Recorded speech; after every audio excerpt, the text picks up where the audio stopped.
Hi, I'm Alice Nolan, and this is my video blog 2 for my sociology class. The first question is discuss your family makeup. Who is in your family? What was life growing up? And have things changed as you've gotten older? My immediate family now consists of my husband and 3 children. But growing up, I lived with my mother, my father, and my 2 sisters, which I was in the middle of my 2 sisters, 7 years older than me, and then I have one 7 years younger than me. Until I was 10 years old, and then my parents divorced. But we stayed in the same house, which we lived right next door to my paternal parents, and all of our family on both sides lived within 30 minutes from the house, if not just down the street. So I grew up in a very tight-knit family. We did a lot of things together. We celebrated all holidays together. We volunteered together. We did a lot of different things, and a lot of family dinners. We're very tight-knit. We did a lot of things together. As I got older, my I think, my siblings and my cousins, we've all kind of went a little bit further outside of where we grew up, and as family members have passed away, but we're still pretty tight knit. We still talk to each other. We still do all of our gatherings together, and we raise our kids together, and it's a lot of fun. Explain what primary socialization is, and then apply it to your own development. Primary socialization is the introduction and learning of social norms, what to do, what not to do.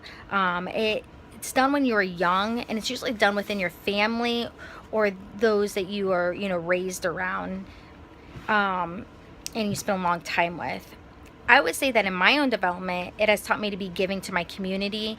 My family, we volunteered a lot, and a lot of our friends volunteered with us, and so I grew up learning that. I also grew up in a community where we just walked through each other's back doors without knocking once we were invited over.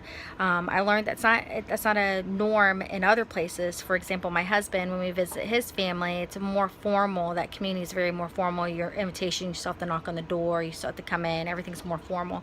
Right down here, we're like a big Southern family. The third question is the text talks about the myths of the traditional family. What was family like 50 years ago? How is family life different from you than it was for your parents or grandparents? 50 years ago, I wasn't alive, but it's very traditional on what is expected for people. People had roles. Fathers provided for the family. The wife stayed home with the kids. If she did have a job, she still took care of the household items and took care of the kids. The children were seen but not heard.